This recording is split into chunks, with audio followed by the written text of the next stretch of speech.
So we're going to start a new series at ang series natin is entitled Finally. Everybody say, Finally. So pag-aaralan natin yung mga uncommon scriptures in the Bible that talks about why Jesus finally came here.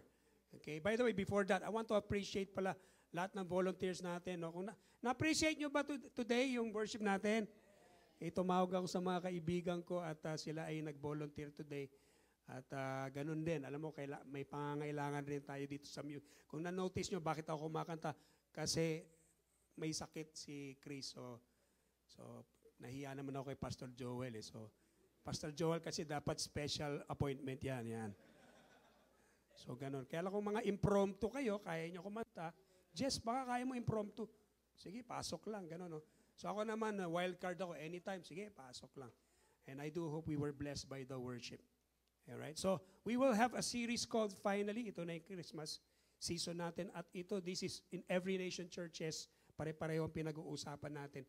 Pag-usapan natin. Today, pag-uusapan natin this Christmas season. It starts with Jesus, the Son of Abraham. Bakit nangyari yan? So, we're gonna talk about that. Bakit Jesus is the Son of Abraham? And how does that affect us? Not only that, how does that affect the way we celebrate Christmas? How many of you are excited to celebrate? Sino dito mahilig mag-celebrate? Sino dito mas gusto nyong lamay? Meron man gustong lamay? Ganon, gusto nyo malungkot lang. Gusto nyo parang alam mo, hindi nakangiti. Kaya lang, sino sa inyo na itong Christmas, nagse-celebrate kayo dahil meron kayong kasama i-celebrate? Yan. Meron kayong kasama. O, sino sa inyo nalulungkot? Medyo inaawit nyo. Yung awit, Pasko na. Si Pastor, medyo malungkot ako mag-isa lang ako. Sabay kung ano-ano lang pinipicturan, no? Pinsan ko dito. Pwede ka sumama sa amin, by the way, Alvin.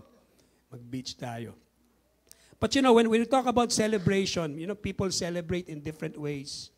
But I want us to think about this. When we talk about celebrating Christmas, it's not just celebrating the season, but it's celebrating who we have in our lives. Kasi kung wala tayong Kristo sa buhay, ba't ka pa nagsiselebrate? At ang daming ganun. Marami nagsiselebrate na Christmas, kaya lang ang tanong si Jesus ba? Is Jesus enough in your life? Do you really celebrate Him? Are you more excited with Jesus in your life or more excited for your 13-month pay? Sino di? Yan, natawa tuloy. Sino sa inyo excited na may 13-month pay? Magsabi ng Amen. Okay, sino naniniwala? Mas marami pang blessing ang darating this Christmas. Amen. Paano kung wala? Happy ka ba? Biglang dumating si Mister. Sabi niya, Ma'am, sorry, naubos na yung 13-month natin. Anong gagawin niyo dyan, no? Sabi nga, kung yung mga asawa ay yung conqueror, alam mo yung conqueror? Sila yung nagwagi. Yung mga misis ay yung more than conqueror. Alam mo bakit? Kasi pagdating ng bonus, bigay yung bonus sa mister, yehey, nagwagi! Meron akong bonus. Pagdating sa bahay, sabi ng misis, akin na ang bonus mo, more than conqueror, no? We celebrate in the right way. We celebrate with Him. We celebrate with joy. Kasi imagine kung magsi-celebrate ka, subukan mo na yon yung kapitbahay mo, ang lakas ng karaoke, nagsi-celebrate sila. Can you imagine nagsi-celebrate sila, hindi ka naman imbitado? Hindi ba weird yon? Sabay ikaw, sumisilip ka sa bintana mo, tinitingnan mo sila, magbablow na sila ng candle, so nung nag-happy birthday sila, ikaw nag-suit ka rin ng parang hat na parang party, happy birthday to you, nandun ka, ang layo-layo mo, no? Hindi ba weirdo yon? O ginagawa mo pa talaga yon? What more pag nagse-celebrate tayo at wala yung celebrant doon? At ang dami nagse-celebrate ng Christmas. Ang question is the celebrant there? Is Jesus there? So yun ang pag-uusapan natin today. And we're going to read a very short verse in Matthew, the 1st chapter. Let's all open our Bibles right now. Let's all stand to our feet. Tayo po tayo in reverence to the Word of God. And so if you have your Bibles, medyo kulang tayo ng screen dito, no? But basahin natin ngayon yung Matthew chapter 1, verse 1. Pati yung titulo nilagay. Okay, verse 1 na. It says, the book of the genealogy of, let's read this together. 1, 2, 3. the book of the genealogy of Jesus Christ, the son of David, the son of Abraham. This is the word of the Lord. Lord, thank you, God, for what your word is powerful, Lord. Even one line, Panginoon, so powerful that you can reveal your goodness, oh God, your love, even through this verse. Bless us. In Jesus' name we pray. Amen. Amen. You can take your seats right now. In the next 2 weeks, pag-aralan natin yan. Next week, pag-aralan natin the son of David. Kaya lang, have you ever heard that na Jesus, hindi lang siya son of David, he's the son of Abraham. At paano nangyari yan? Ano yung titulo na yon? What is this Abraham, the son of Abraham? And how does this apply to us? Because when Matthew wrote this, when Matthew was writing the book of Matthew, ang goal niya is to reveal who Jesus was. Kaya kung Matthew chapter 1, 2, 3, kita natin yung Christmas story dyan. At alam mo, minsan mga iba nagsiselebrate ng Christmas, kaya lang sa totoo lang nakikilala ba talaga natin ang Diyos. And hopefully, as we read this one verse, we will understand that because Jesus is the son of Abraham, may nangyari kay Abraham, alam mo, we can really celebrate. Yun ang pag-aaralan natin. Unang-una, ano yung sinicelebrate natin? We celebrate the promise to Abraham. We celebrate, may promise. Everybody say promise.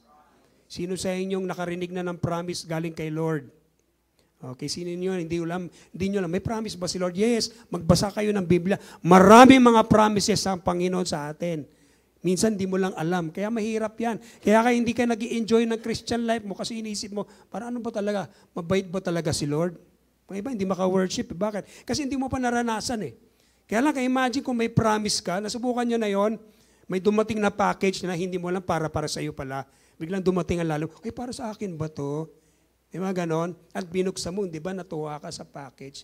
At ganon din, alam mo, sino sa iyo naniniwala, maraming blessing na hinanda ni Lord just for you. Amen. Amen. Sabi mo sa katabi mo, para sa iyo yan. Kasi kung hindi natin na alam yung benefits, hindi natin ini-enjoy. Para bang yung dalawang couple na to, one time yung life savings nila, gusto nilang pumunta sa cruise na to. Kaya lang sabi nila, ang money nila is just enough to enter that cruise. Hindi namin kaya enjoy yung mga 5-star rooms, yung mga pagkain. Hindi namin kaya enjoy yan. So, nung binili na, tuwan-tuwa sila kasi nakapasok sila eh.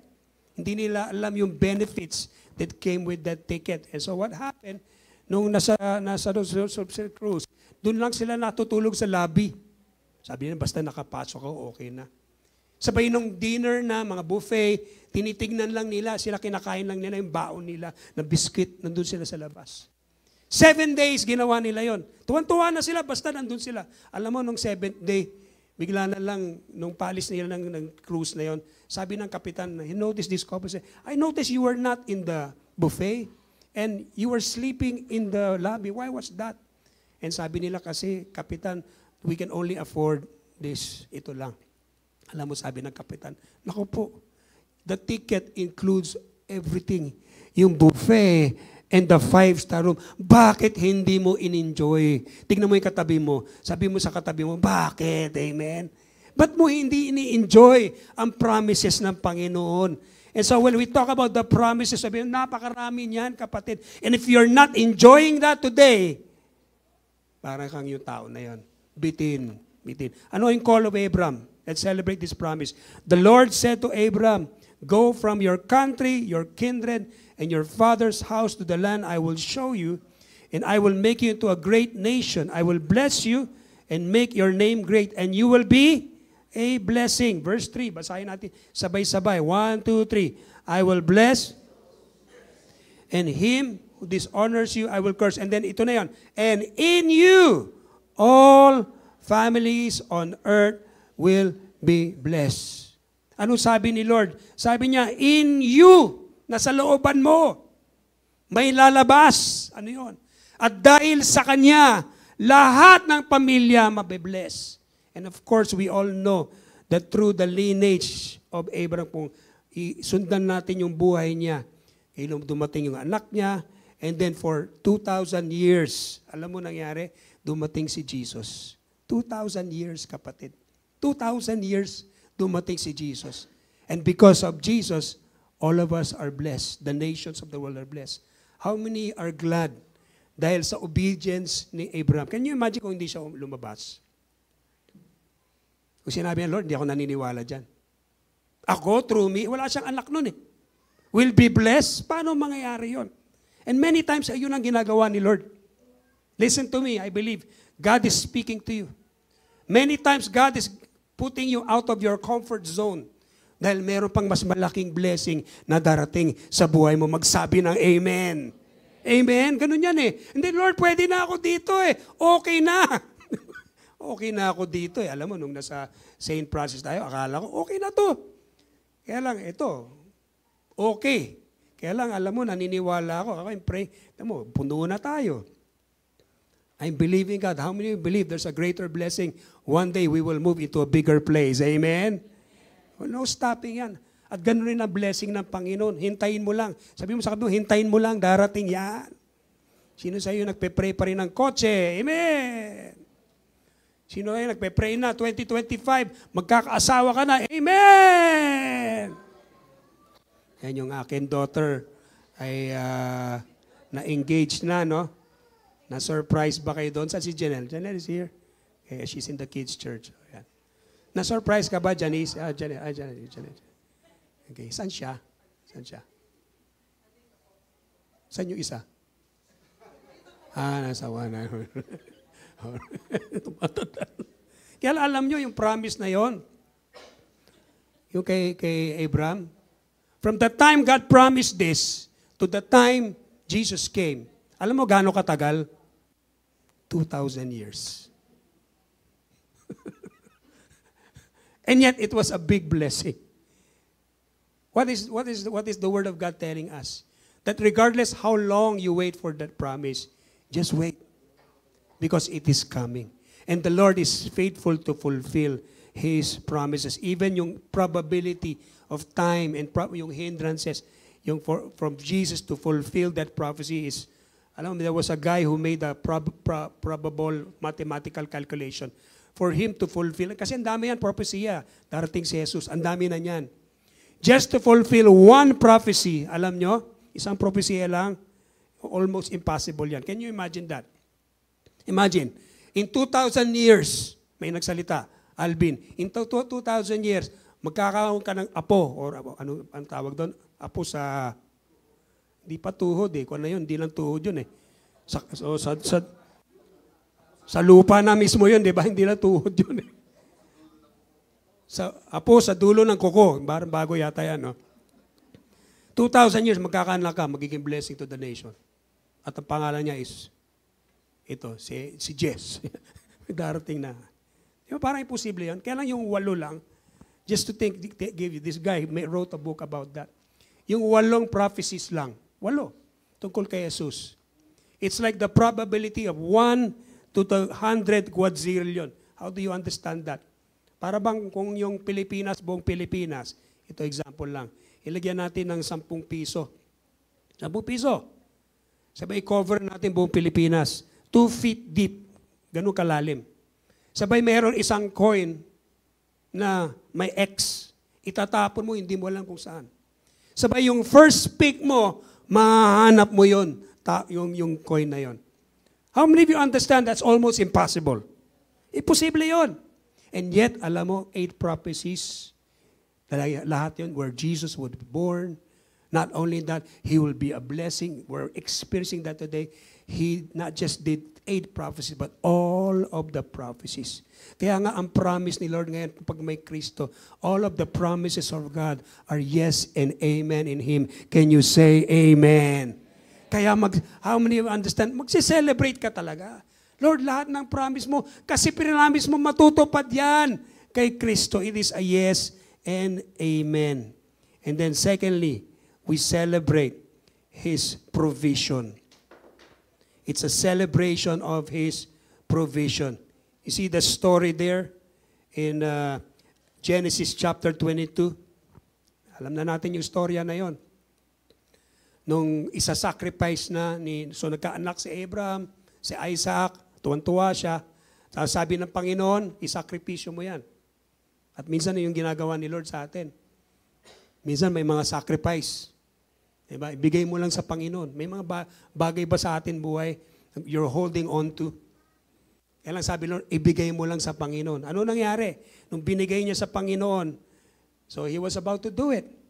And in verse 7, and Isaac said to his father, my father, he said, here I am, my son. He says, behold the fire and the wood, but where is the lamb for a burnt offering? Kasi aakyat sila sa bundok eh. Gagawa sila ng sakripisyo. So alam ng anak yan. Sandali lang. Nandito yung kahoy, nandito yung apoy. Saan yung tupa? Wala. Anong ginawa ni Abraham? Hindi siya tumingin kay Isaac na, you're the lamb. Hindi niya ginawa yun. Ikaw yung sakripisyo. Ngunit ano yung response ni Abraham? Verse 8. Abraham said, let's read this together. God will provide for himself the lamb for a burnt offering, my son. So they went both together. And that word, God will provide, dito natin ginagamit unang-unang lumabas sa Biblia. God is our provider. Or Jehovah Jireh. Unang-una. Dito ang provision ni Lord. And so we all know the story that through Abraham, because of that act of sacrificing, about to sacrifice his son, Isaac, nagmi-mirror dyan or it foreshadowed what God will do one day. Kasi hindi naman niya tinuloy eh. Sa totoo lang eh. Hindi na bless si Abraham dahil sige, hindi naman niya tinuloy yun eh. But bakit nilagay ni Lord ang bahagi na yon or that story, yung story yan, it is this, para ipapakita niya yung pagmamahal niya. Balang araw, gagawin rin niya. That God would provide. How does this speak to us? That the greatest provision God gave us is not money. Yes, kasama yan. It's not a wife. Di ba? Hindi, kasama yan. It's not a family. But the greatest provision we celebrate is Jesus Christ. Amen. Bigyan natin ng palakpak ang Panginoon. Jehovah, Jesus is the Lamb of God. His death and resurrection provided more than all that He will give us. Kaya nga, alam mo kung isipin natin, provision, healing, okay yun. Kaya lang mas matindi pa yung binibigay ng Panginoon. I was watching this woman in Facebook who had cancer. And she was thanking the Lord. JM, can you just come? She was thanking the Lord. Papasalamat siya sa Panginoon. Sabi niya, alam mo, hindi ako nagre-reklamo eh, na nagkaroon ako ng cancer. Sinabi niya yun. God can heal me now, kaya lang one day, we will all pass away. Di ba tama ba yun? Because is healing really the greatest provision? Is money really the greatest provision? Think about that. Eh, one day, wawala na ng pera natin. God blessing your business, magiging multi-billionaire ka. Is that the greatest blessing? Mawawala rin lahat yan. But you know, alam mo sabi niya, ipapasalamat ako because God gave me the greatest provision. What is that? Heaven. That I will be in heaven. Kung mamatay ako, hindi ako heal ni Lord, okay lang yun. Bakit ako magre-reklamo? Eh, mas binigyan pa ako ni Lord na mas malaki pa dito. Mas dakila pa dito. Ano yun? Heaven and in His presence forevermore. How many of you are thankful? That's why we celebrate Christmas. Not just every December, but every day of our lives. Magpapasalamat, Lord, thank you, God. You saved me. If you believe that, say amen. Tingnan mo yung katabi mo. Amazing ba? God saved that person. Tingnan mo. Hindi ka ba na-amaze? Pag tinitignan ko si Alvin, amazing. Niligtas ni Lord yung tao na to. Amazing. Because that is the greatest provision, the ultimate gift. If God did not spare His Son, how much more? Kaya hindi tayo nagre-reklamo. Minsan nawawala ng bagay-bagay. May nawawala, di ba? Nawawala ng provision. Sino sa'yo minsan nawawala ng provision? May nawawala provision. Kaya lang, okay, Lord, binigyan mo naman yung presensya mo eh. Nandito pa rin. Sabi mo sa katabi mo, hindi ka pababayaan ni Lord. Some of you here may mga pinagdadaanan, hirap. Okay lang yun. Nandyan si Jesus. Because thirdly, what do we celebrate? We celebrate His people. Amen. We celebrate His people. That's why we have Christmas. Verse 2 says, I will make you into a great nation, and I will make your name great, and you will be a blessing. I will bless those who bless you, and him who dishonors you, I will curse. And in you, all families on the earth will be blessed. And that includes all nations. He was talking to Abraham, and later on, the nation of Israel came to Abraham. Kaya alam mo, sabi niya, hindi naghihinto doon. That because of Abraham, Jesus is the son of Abraham, now all nations will be blessed, God included. Abraham's covenant promise blessing is for all people. Sabihin natin, all people. Not just for Israel. And in the same way, yung Magi that visited Jesus, hindi nga sila Hudyo eh. But they received the blessing, or they received by experiencing Jesus. And how can we apply that sa atin? Ganun din sa atin. Alam mo, God wants to bless all people. Sabihin natin, all people. We celebrate everyone. You know, as much as we appreciate, how many of you appreciate all the new people coming to Rain Church? Amen. We celebrate. Amen. We celebrate you. People going, okay lang, we celebrate. Bakit? Kasi season yan eh. May kanyang season ang tao. Di ba? Ganun yun. I celebrate kasi one day, ang kaganda niya makikita. Pare-pareho yan, makikita naman tayo sa heaven. Amen. Yun ang importante, kapatid. At alam mo, in this church, may pinagdadaanan din minsan. May mga alitan, misunderstanding. That's very common if you've been a Christian for a long time. That's so common. But in spite of that, I can still celebrate you. Amen? Pag may umalis, okay lang. Gusto ko, I celebrate you. Kaibigan pa rin tayo. Wag na wag tayo maging simbahan na parang, hindi ka na Rain Church, di ba? Hindi ka na part dito. Wala tayong ganun, kapatid. Mahal pa rin natin kahit sino. Amen. Gusto mo yung picture na yan? Hindi ko pa Rain Church. Nagustuhan niya. Minsan ganun eh. Exclusive. Kapatid, hindi tayo exclusive love dito. Pag nandito, may bagong, ba't ka nandito? Di ba ganun? No? Hindi. Bago ka. Parang ganun. Okay. Late lang kasi. Sabi mo sa katabi mo, kasama ka dito. Franz, from the beginning, thank God, yan, nandyan na lagi. Kasama talaga tayo. We celebrate everyone. Celebrate everyone. That's how we live our life. We celebrate everyone's. Ephesians chapter 2, verse 18 to 29. For through Him, we both have access into one Spirit to the Father. That you're no longer strangers or aliens, but you are fellow citizens with the saints and members of the household of God. We are members of God's household because of Jesus. Amen. And we have this. Galatians talks about that. That's why because of Jesus, is the son of Abraham. All of this now. Jesus became a curse for us so that the blessing of Abraham will be in our lives. As we conclude, Jesus is the son of Abraham who fulfilled God's promise to bless all nations. He is the ultimate provision provided for our salvation, and He unites all people from every nation in God's love. That's why we can celebrate the right way. We celebrate with Him, and we celebrate with joy. Amen? Ayos ba yan? Kaya sino sa inyo excited this Christmas? It's going to be a celebration. Amen! Kasi yan lang tayo. May mga tampu-tampuhan yan, itapon mo niyan, tampu-tampuhan na yan. Binasted ka, okay lang yan. Okay lang yan. Mahal ko yan. We celebrate. You know why? Because may Jesus tayo. Amen? Celebrate. Alam mo, at you are invited to the party. Hindi kayong sa malayo. Ba't ka nandito? Hindi. Imbitado ka. Celebrate together. Tayo po tayo lahat at magpasalamat sa Panginoon. Salamat, Panginoon. Hallelujah. Thank you, Lord. Thank you, Lord.